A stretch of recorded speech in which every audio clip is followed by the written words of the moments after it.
Alright, welcome back. This video comes as a request from a viewer, Jeffrey Queen, I believe, about how I make this sling and hoisting line. Today I'm just going to go over this sling, or we should call it this section here. I would just call it a lanyard, because it goes over the shoulder and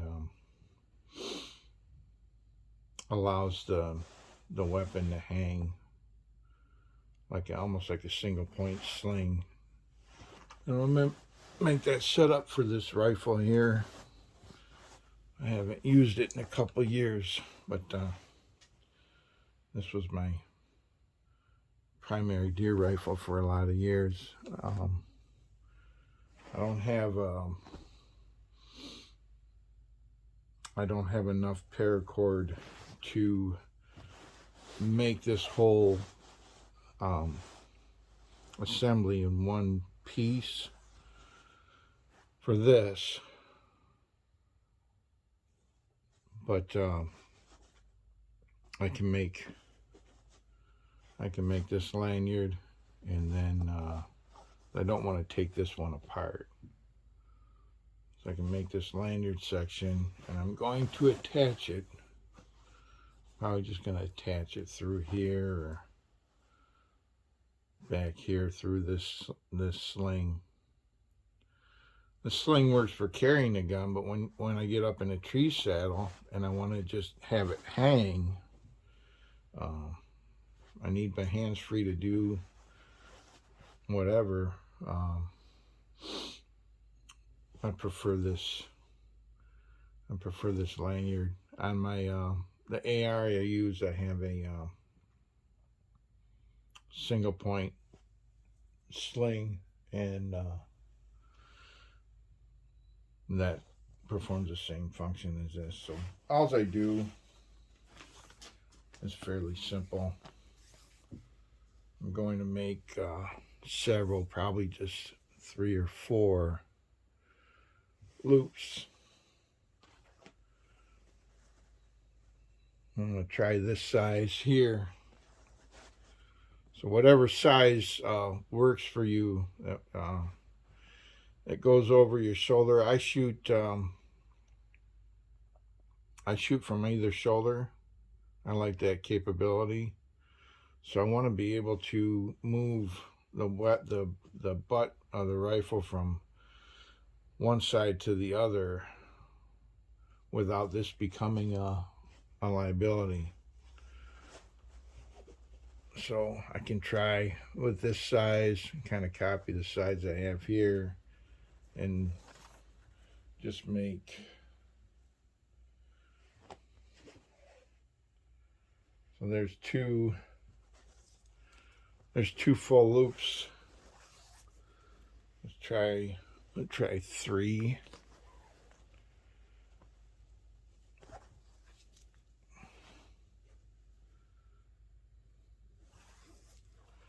And if I can do this all in one piece, it's a bit more tedious, because you gotta, after we make these loops, we're gonna run this around itself one way and then the other way. You'll see that in a minute, to form this this cross pattern that keeps this thing from getting all tangled up. But, and I can just attach the hoisting line to it with a separate piece. But so here I got 3 full loops, and then I got this remainder. Might have to go half less, so it's like, well, there's 3. Here's 3 here, 3 here.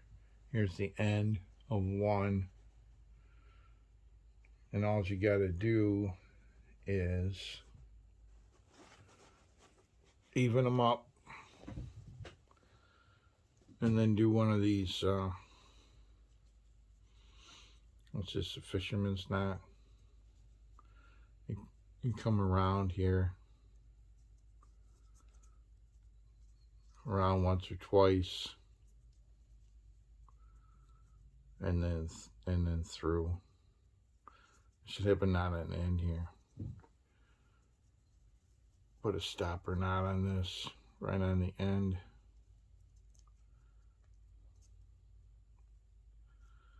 Okay. Even these up.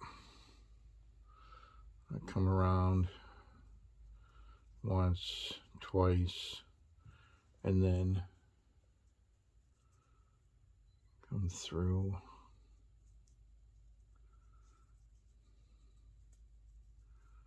And then dress this knot down. And with this free end,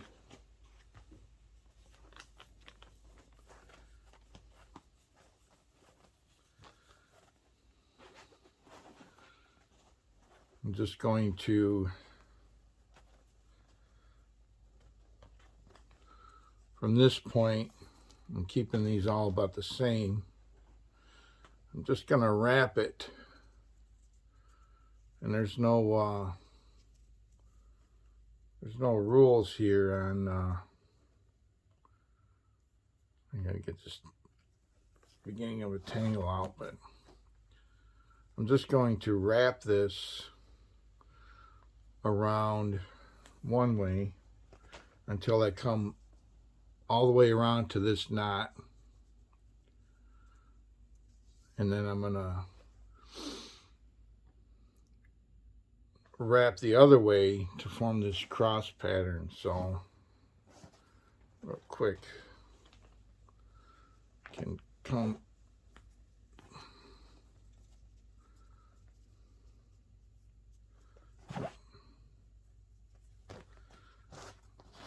all right.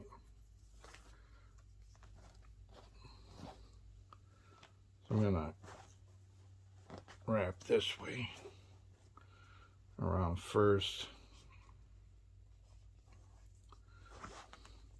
You can make it as this helical wrap as tighter as loose as you want, as far as how many wraps per inch, or the interval here. But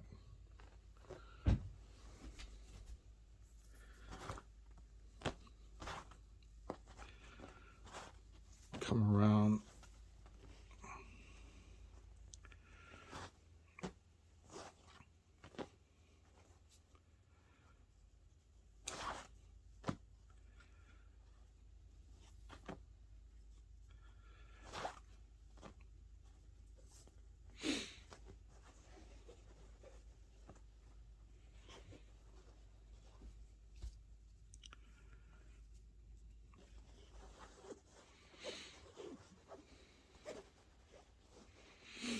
And if you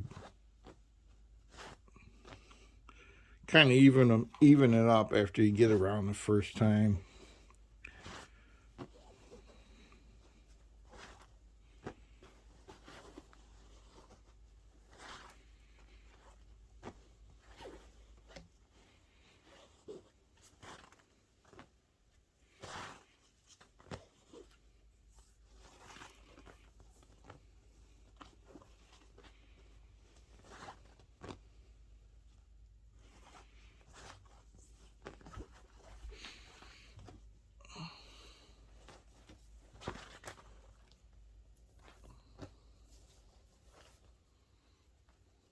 And I don't know how long they tell you to start with this cord. It's something you gotta mess with until you figure it out. You might want this. You might want more cord fibers in this bundle here, so that's all personal preference, but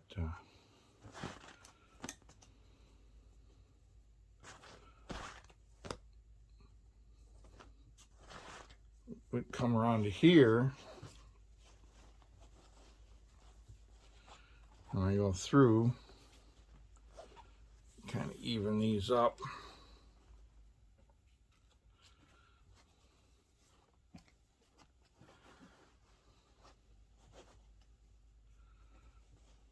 And we have this knot here. Now, from this point, I want to wrap. I'm going to be wrapping this way around, so I'm going to have to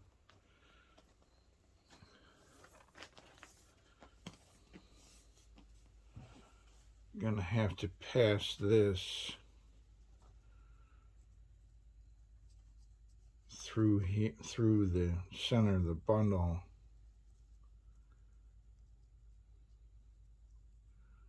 Loosen this up a bit.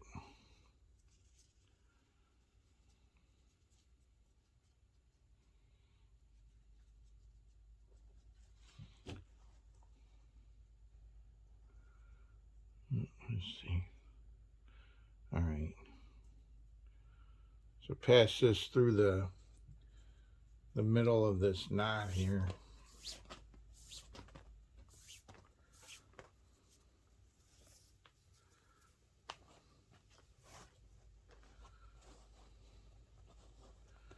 And now I can reverse the wrap from the original.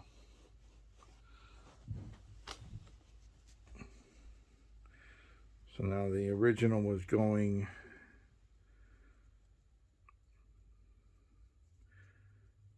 around this way, and I'm going to cross that.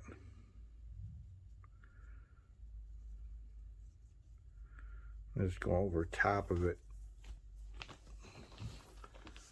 Cross it 1 to 1. Crosses here. Here.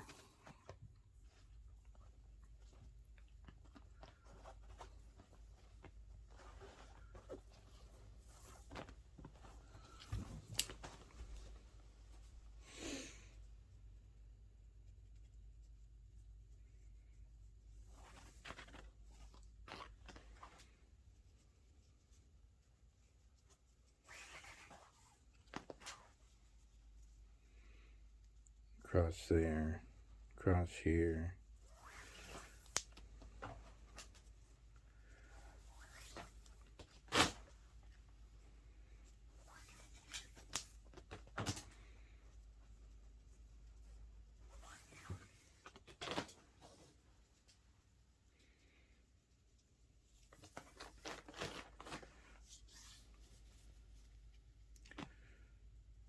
It's one of them things you gotta, once you got it all the way around, you kind of gotta treat this whole thing as one big knot and dress it up, even everything up till you're happy with it.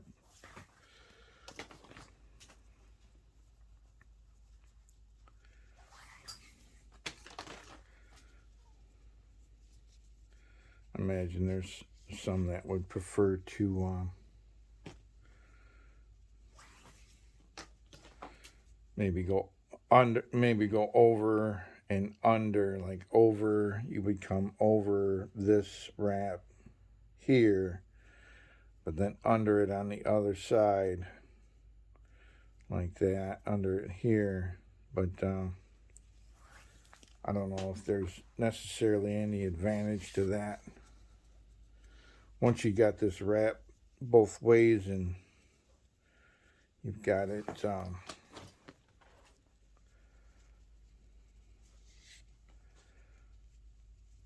kind of all, you've got it all dressed up, it acts like one piece of rope. It's pretty stable. It doesn't really get snagged. You can see like this one is fairly solid. I'm not going to go through all that here. I'm just going to show this part, and then as far as dressing this up, I'm going to do off camera, but you get the idea, hopefully.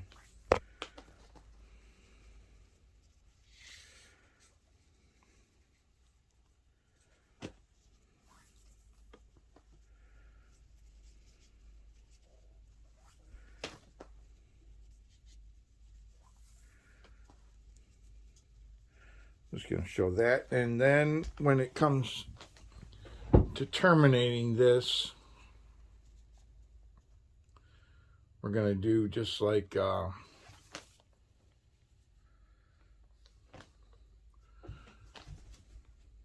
believe they call it the fisherman's knot. So the way you would do it when two pieces align, this, we would pass this through again.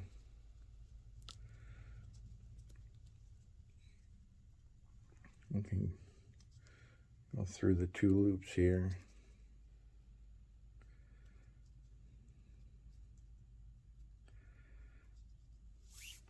Like that.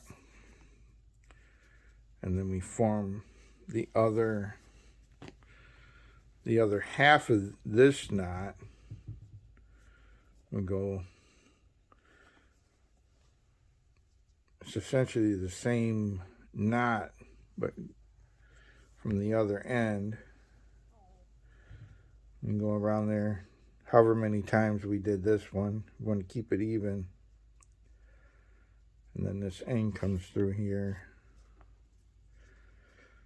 And if we've done this right, these two, you see where they kind of match each other here. And then the slack, whatever slack we have, we work out until the way I do it is whatever slack I have in here, I would loosen up these knots and pull the slack from each direction until I get this bundle to tighten up like that. So I would loosen up this knot. I wouldn't pull it too tight until I had it where I wanted, and loosen up this knot. And then on these wraps, where these wraps have too much slack in here, we can pull up each side and then pull the slack through here. Say for instance, this one, we would pull it through here and then dress this knot down again against this knot, and then we put a stopper knot in the end here.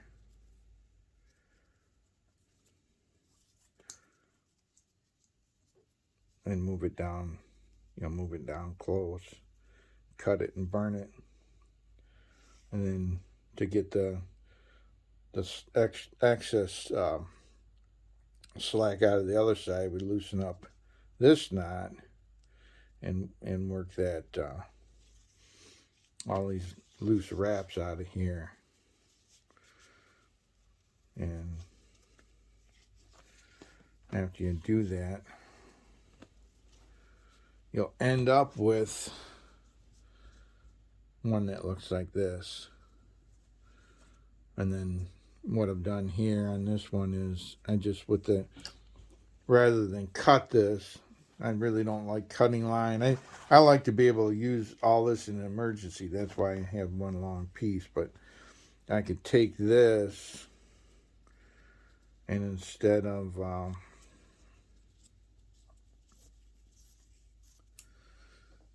just doing the two wraps here, I could continue,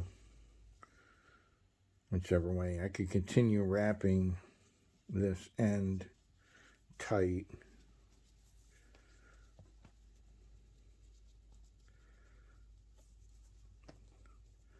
And then finish up on the end of it down here somewhere.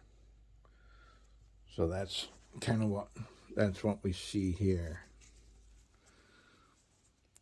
And wrap this excess, and then if we made this in one piece with the hoisting line, we would just have, you know, however long we wanted to have our hoisting line. I would double it and then use that to form this daisy chain like we showed in the other video.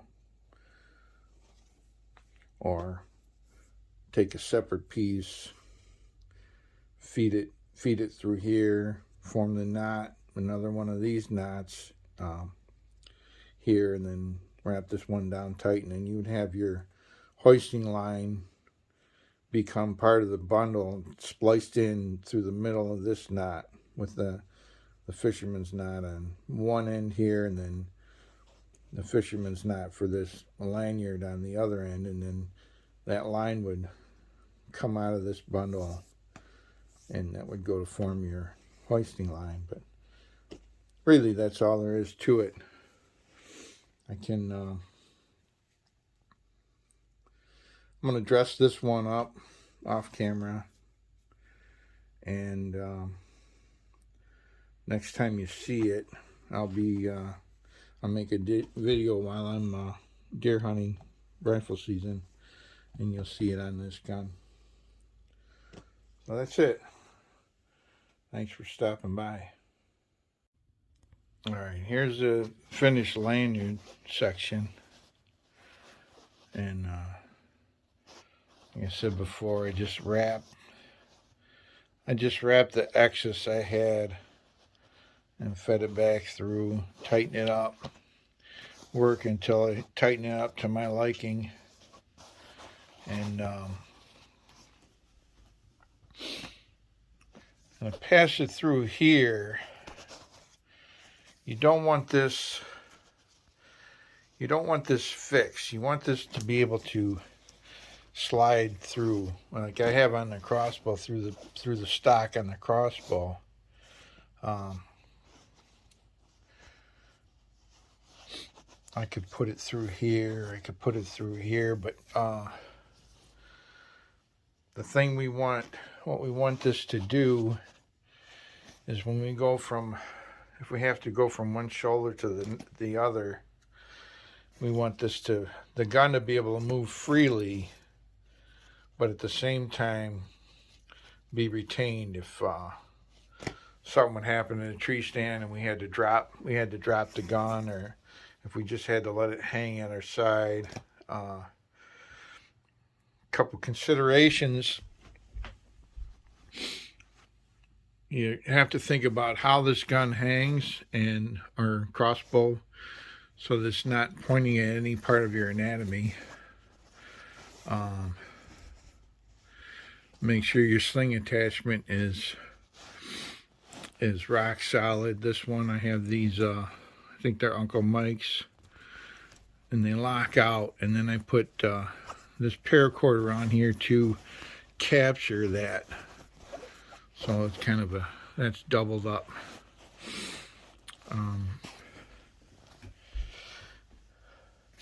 This one I haven't decided yet. I'm going to have a separate paracord hoisting line, or attach it. I already have this sling. I've had it on here for 25 or more years, so I'm going to leave that part as is. So when I carry this, I probably have the lanyard over my shoulder, and then if I'm just walking in or out, I can also sling it too. This won't be in the way. So other than that, I mean, it's pretty straightforward, I hope, and I hope it helps. And thanks for stopping by.